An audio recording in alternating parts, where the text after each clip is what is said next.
दोस्तों, आज की कहानी है बहू, हमें तो हमारे घर की खुशियाँ देखनी है। दोस्तों, कहानी शुरू करने से पहले अगर हमारे चैनल को सब्सक्राइब नहीं किया हो तो कर लीजिए ताकि आपके पास पहुँचे हर रोज नया वीडियो।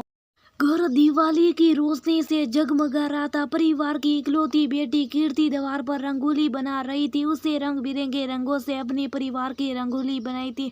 सुंदर दियों से घर में रोशनी हो रही थी। लक्ष्मी पूजा का समय हो रहा था। कीर्ति की माँ सुषमा जी लक्ष्मी पूजन की तैयारियों में लगी थी। पिता रामानंद फूलों की माला और प्रसाद का काम संभाल रहे थे। परिवार में कहने को 3 लोग थे, पर तीनों ही बड़े उत्साह के काम कर रहे थे। दिवाली कीर्ति का सबसे पसंदीदा त्योहार। इस त्योहार की वो बहुत तैयारी करती और हंसी खुशी से त्योहार मनाती।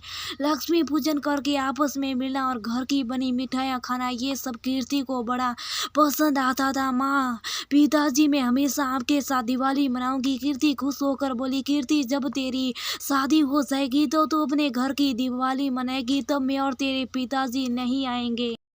सुषमा जी हंसकर बोली, क्यों ना आओगी, हम हमेशा साथ में दिवाली मनाएंगे। कीर्ति धूर्ता पूर्वक बोली, तू किसी और के घर की लक्ष्मी हो जाएगी, तेरा परिवार भी अलग हो जाएगा, तू सब समझ कर भी नादान से क्यों बनती है। सुषमा जी ने समझ कर बोला, कीर्ति की पढ़ाई पूरी हो चुकी थी और उसने सिलाई का कोर्स कर रखा था। वो अपना खुद का बुटीक खोलना चाहती थी। सुषमा जी और हम साधु उसके लिए उसी शहर में योग्य वर तलाश कर रहे थे।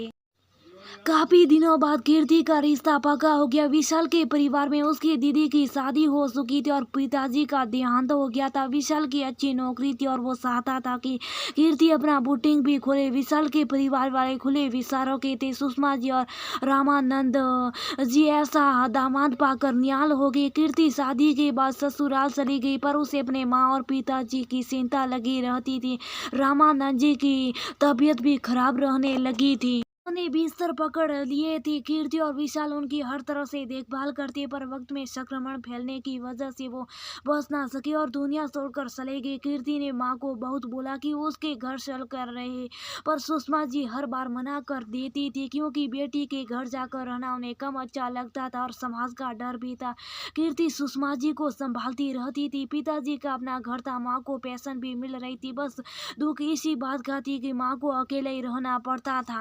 इस बार भी दिवाली आ रही थी, पर कीर्ति के मन में उत्साह नहीं था। ससुराल में सिर्फ उसका शरीर था, आत्मा माँ को मायके में थी। उसे बार बार यूं महसूस हो रहा था कि माँ के लिए दिवाली कैसे मनाएगी। उसने माँ को घर पर आने को भी बोला था, पर सुषमा जी ने डांट लगा दी, तुम आजकल की पीढ़ी रीति रिवाजों को नहीं समझती हो। समाज के कुछ नियम कायदे होते, भला बेटे के घर कोई दिवाली मनाता है। माँ ने उसे चुप करा दिया। अपनी हंसती मुस्कुराती बहू के चेहरे पर मिताली जी ने परेशानी देखी तो उन्होंने कीर्ति से पूछा, पर कीर्ति चुप रही। अपनी सास को मत बोल देना कि मैं अपनी माँ को दिवाली पर बुलाना चाहती हूँ, नहीं तो वो मुझे दोष देगी कि माँ ने कुछ सिखाया नहीं, संस्कार नहीं दिए। ये सोचकर कीर्ति कुछ नहीं बोली। ससुराल में पहली दिवाली और घर की लक्ष्मी का चेहरा उतरा। ऐसे उदास चेहरे से लक्ष्मी पूजन करोगी? विशाल ने कीर्ति पर सवाल किया। कीर्ति चुप रही और चुपचाप रंगोली बनाती रही। रंगोली में रंग भर रही थी, तभी देखा सामने माँ खड़ी थी। उसे विश्वास नहीं हुआ, साथ में उसकी मिताली भी, जो सुषमा जी का हाथ पकड़े हुई थी। माँ को देखती कीर्ति का चेहरा खिल गया। वो माँ के गले लगी, आप आ गई मेरे साथ दिवाली मनाने। आप वहाँ त्योहार के दिन अकेली थी, मेरा तो मन नहीं लग रहा था। कीर्ति ये कहकर फिर से गले लग गई। मिताली अपनी बहू का खिला चेहरा देखकर खुश हो रही थी। कीर्ति, तुम्हारी माँ बड़ी मुश्किल से आने को तैयार हुई, कह रही थी कि बेटी के घर दिवाली कैसे मनाऊंगी। मैंने विनती की, आप चलिए, मेरे घर की लक्ष्मी दिवाली के दिन उदास नहीं रहनी चाहिए। मुझे अपनी लक्ष्मी संजी सवरी खिलखिली सी सही। समाज, रिश्तेदार और दुनिया तो 2 दिन बातें बनेंगे, शुभ हो जाएंगे। हमें तो हमारे घर की खुशियाँ देखनी है। जिस बात से मेरी बहू को खुशी मिलती है, मैं उसके लिए समाज के रीति रिवाजों के खिलाफ भी जाने को तैयार हूँ। मैंने समझा कि कीर्ति आपकी इकलौती संतान है, आप अपनी संतान के साथ उसकी खुशी के लिए दिवाली मनाएंगे। वो संतान बेटी, उससे क्या फर्क पड़ता है। सुषमा जी भाव विभोर होगी, कीर्ति तूने क्या पुण्य किए जो ऐसी समझदार सास मिली, जो बेटी के दिल की तरह अपनी बहू के दिल का दर्द भी समझती है। कीर्ति भी लिपट कर अपनी सास के गले लग गई। दिवाली के दिन सबने मिलजुल कर दिवाली मनाई और सुषमा जी ने और मिताली जी अपने हाथों से मिठाई पकवान बनाए। आज कीर्ति का मन भी अपने पापा को याद करके संजलता पर माँ के साथ दिवाली मनाकर जगमगा रहा था।